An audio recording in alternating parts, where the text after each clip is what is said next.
bergandeng tangan dua-dua, itu keuntungannya banyak. Yang pertama, kita belajar sehati, ya.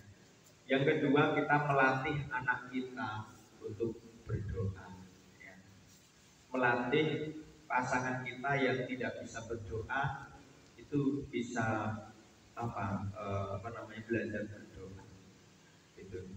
Kalau dua-dua kita panggil ke depan, yang pinter cuman yang di depan doang.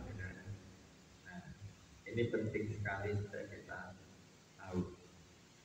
Kita baca ayat 1 sampai 10, 1, 2, 3. Dari manakah datangnya sengketa dan pertengkaran di antara kamu?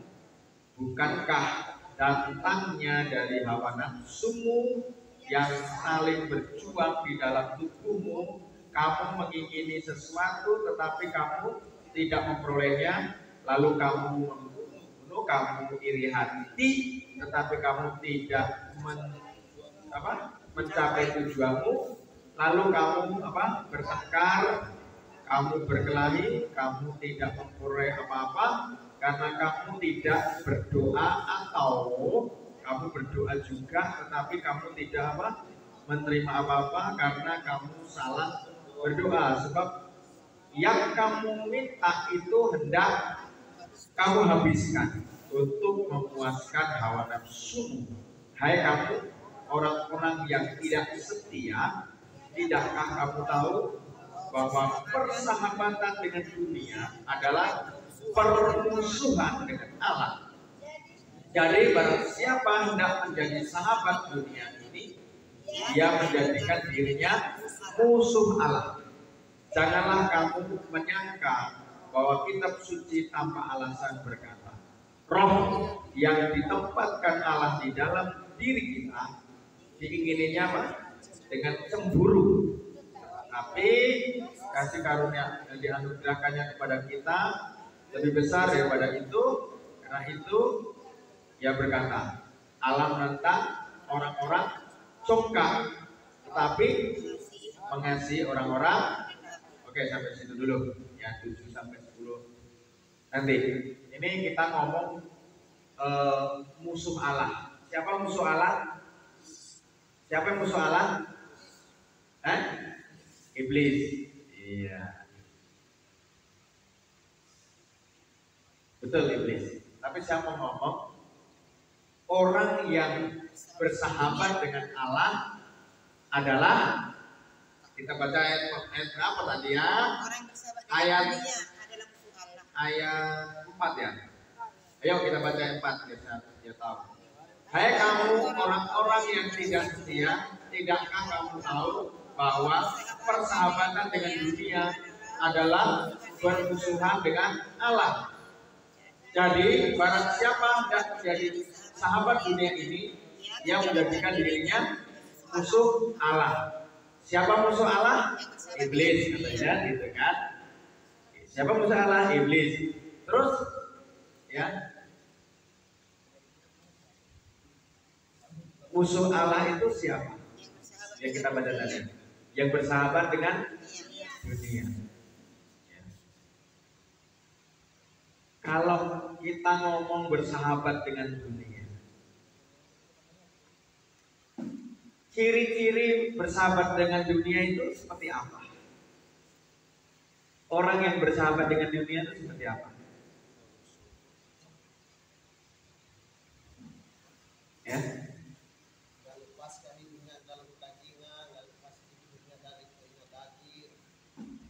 Kedagingan, tidak mau bertobat. Itu kata Pak Esther, kedagingan tidak mau bertobat. Ya. Ada lagi yang lain selain yang diucapkan Pak Esther? Ya. Yang ciri-ciri orang bersahabat dengan dunia, suka berbuat dosa kata Ibu Trago, ya perbuatan daging kata Pak Esther, kayak gitu kan? Menjauhkan apa? Menjauhkan ibadah. Oke, ya betul itu. Nah, banyak kita bahas dulu orang yang bersahabat dengan dunia. Ini penting. Karena orang yang bersahabat dengan dunia, dia apa tadi? Musuh Allah. Berarti orang yang bersahabat dengan dunia itu adalah iblis ya. Gitu kan? Yang dikatakan gitu kan? Berarti iblis itu orang yang bermusuhan dengan Tuhan atau Allah. Ya, ayat 4 ya, itu ya. Nah, kita harus tahu dulu ciri-ciri orang yang bersahabat dengan dunia itu seperti apa. Kita harus tahu, jangan sampai kita melayani Tuhan, rupanya kita itu musuh Allah. Ya pantesan doanya nggak dijawab karena musuh Allah. Ya. Nah ini penting sekali. Betul yang disebutkan tadi, perbuatan daging, berbuat dosa, apalagi tadi. Ya. Kita bahas satu dulu. Itu betul. Saya akan menambahin. Yang keempat, ya tadi kata Pak Esther, Putra sama Ibu Weldy benar. Yang keempat adalah salah satunya sombong. Karena Tuhan tidak suka dengan sombong. Betul atau betul? Yang salah satunya adalah mementingkan diri sendiri. Mementingkan siapa? Dirinya sendiri. Gak peduli. Siapa di sini yang mementingkan diri sendiri? Gak peduli itu. Ya. Mementingkan diri sendiri. Terus apa lagi? Rakus ingin kaya. Ingin kaya boleh nggak? Boleh. Boleh. Tapi ingin kaya menghalalkan segala cara sampai lupa doa, lupa ibadah, lupa baca firman. Nah ini ya anak-anak muda semua. Makanya saya senang di sini kalau ada anak-anak muda ya kayak Esther, Angie, Sarah yang melayani Tuhan. Senang Tuhan pun senang. Jangan kita banyak alasan. Jangan banyak alasan tuh gini loh. Disuruh melayani, Pak kami ngerjain PR karena masih sekolah kan. Sekolah. Terus sudah mahasiswa, Pak sibuk kegiatan di kampus, nggak bisa juga, enggak. Waktu sekolah nggak bisa, waktu mahasiswa nggak bisa juga. Terus sudah lulus di wisuda, terus dia bilang, ayo melayani, Pak kami kerja, udah lulus kuliah, terus oke, kerja, terus nikah, ditanya lagi. Ayo melayani Tuhan. Pak, istriku lagi hamil. Ya di waktu sekolah dia bilang ada PR, waktu di kampus sibuk di kampus, waktu kerja sibuk kerja, waktu nikah istri hamil, gitu kan. Terus udah melahirkan. Kita tanya lagi. Ayo kan udah melahirkan istrimu, udah hamil. Ayo melayani Tuhan. Pak, anakku apa? Nangis terus. Gitu kan, nangis terus ya, nangis terus, masih kecil, nunggu besar dulu. Nah, nunggu besar, dan itu udah besar, ditanya lagi, anakku kan udah besar, ayo kita melayani Tuhan. Apalagi alasannya, Pak kami sibuk ngantar anak sekolah, ya kan, sibuk ngantar anak sekolah. Terus kalau sudah nikah anaknya sibuk lagi, Pak nggak sanggup lagi masuk angin karena sudah tua. Itu orang yang beralasan. Itu orang yang bersahabat dengan dunia loh. Karena apa? Karena sedikit pun tidak memberikan waktunya, waktu yang diberikan Tuhan kepada kita sama 24 jam. Betul? Ya, sama-sama 24 jam. Tetapi ada orang yang sibuk pun dia bisa melayani.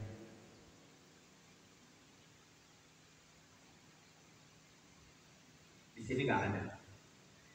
Di sini semuanya cinta Tuhan. Amin ya. Di sini semua cinta Tuhan. Kalau nggak cinta Tuhan, pasti nggak datang.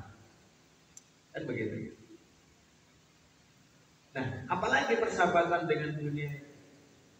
Dia kaya, tapi hatinya nggak murah hati. Murah hati itu apa ya? Hah? Duitnya banyak, kekayaannya banyak, tapi nggak murah hati. Nah, itu persahabatan dengan dunia. Ya. Untuk dirinya terus, untuk dirinya terus. Rumahnya yang dibagusin, kolamnya yang dibagusin, kendaraannya terus dibagusin untuk dirinya.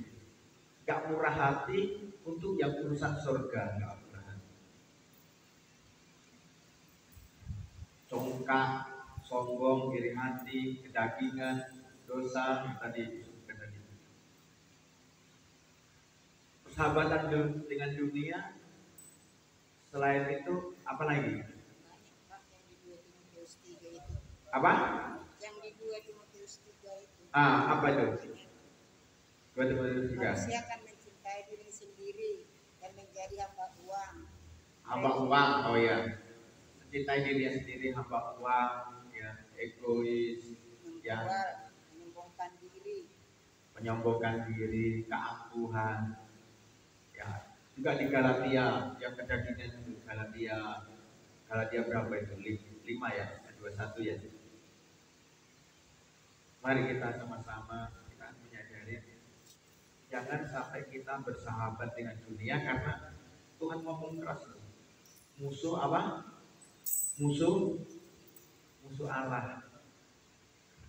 Ya, justru waktu masih muda melayani Tuhan, waktu mahasiswa melayani Tuhan, waktu kerja melayani Tuhan, waktu punya anak hamil melayani Tuhan, ya. Waktu tua melayani Tuhan. Itu juga katakan amin. Ya sesuai dengan bagiannya lah, ya bagiannya sesuai dengan bidangnya. Ya. Kita lanjutkan ayat 7 dan 10. Kita baca 1, 2, 3. Karena itu tunduklah kepada Allah dan lawanlah iblis, maka dia akan lari daripadamu. Mendekatlah kepada Allah dan dia akan mendekat kepadamu. Tahirkanlah tanganmu, hai kamu orang-orang berdosa, dan sucikanlah hatimu, hai kamu yang mendua hati. Sadarilah kemalanganmu apa? Berdekat dan merataplah. Tidaklah tertawa kamu ganti dengan ratap, dan sukacitamu dengan duka cita. Rendahkanlah dirimu di hadapan Tuhan dan dia akan ya, ini penting nih ayat 10 ya, bukan berarti yang lain nggak penting. Maksudnya kalau kita mau ditinggikan Tuhan, kita belajar rendah hati. Tapi cara rendah hati tadi itu ayat 7 tadi mendekat. Katakan mendekat. Iya. Orang yang menjauh dari Tuhan itu sombong. Ya seolah-olah rohani. Pak, saya ini kerjanya itu di tempatnya pendosa. Jadi nggak layak masuk gereja. Oh saya itu kalau kunjungin orang belum waktunya Pak, karena saya kerjaannya itu nggak bagus, tempat berdosa. Jadi nggak layak masuk gereja. Saya bilang, Tuhan Yesus itu datang itu untuk siapa sih? Tuhan Yesus itu datang untuk orang berdosa, bukan orang suci. Ngerti ya? Ngerti ya? Tuhan Yesus itu datang mengunjungi orang-orang berdosa. Tujuannya apa? Supaya mereka yang berdosa ini dengan mendekat kepada Allah, mereka ditahirkan, disucikan. Yang itu katakan amin. Nah, kita mau seberapa besar kita tunduk kepada Allah di ayat 7 tadi, di ayat 8 seberapa besar kita mendekat kepada Allah. tunduk sama mendekat beda atau sama ya? Halo? Di ayat 7 kan tunduklah kepada Allah. Di ayat 8 mendekatlah kepada Allah. Beda atau sama tunduk sama mendekat? Halo? Apakah udah tidur? Beda ya. Tunduk itu kita hormat. Setuju ya? Tunduk itu kita hormat. Tapi kalau mendekat nempel. Setuju ya? Mendekat itu nempel. Jadi sangat beda. Jadi kalau kita mau rendah hati dikatakan tadi ya, kita harus tunduk dan mendekat. Nah, kalau di ayat 9 dikatakan dia mengingatkan bahwa kita harus sadar, jangan kamu itu terlalu apa? Ini dikatakan gantilah sukacitamu dengan duka cita, kan begitu. Ini berbicara begini, bukan berarti kita nggak boleh bersuka cita. Jangan sampai kita lupa Tuhan. Gara-gara terlalu girang, tahu girang? Terlalu dapat gajian terus, dapat THR terus, gitu kan? Dapat untung terus. Kalau Pak Ketek dapat proyek terus, ya. Gara-gara terlalu banyak berkat, jangan sampai kita lupa Tuhan. Ada orang terlalu kaya lupa Tuhan, terlalu miskin juga lupa Tuhan. Ya, tergantung orangnya. Mau nggak kita sadar bahwa kita ini adalah debu. Ya. Oleh sebab itu, marilah malam hari ini kita disadarkan dengan firman Tuhan di dalam Yakobus ini semua, termasuk saya. Oh iya, jangan dikira pendeta itu nggak berdosa, wah. Ya. Pendeta juga harus bertobat. Mengerti ya? Semua harus bertobat, perkataannya, tingkah lakunya dan semuanya. Karena apa? Jangan sampai saya juga mau di Alkitab itu akan dicampakkan ke kertak gigi, ke api yang menyala-nyala, dikumpulkan dengan siapa dicatat, ya, orang-orang pemberontak dan nabi-nabi palsu. Siapa tuh nabi-nabi palsu? Ya mungkin pastor palsu, pendeta palsu, tokoh-tokoh agama palsu. Ini ngeri loh jadi pendeta, jangan dibilang nggak ngeri. Pertanggungjawabannya itu antara surga dan neraka. Ya. Nah, mari Bapak Ibu, kita semuanya setuju malam hari ini untuk mengoreksi diri kita masing-masing ya. Kita bangkit ke sini. Aku percaya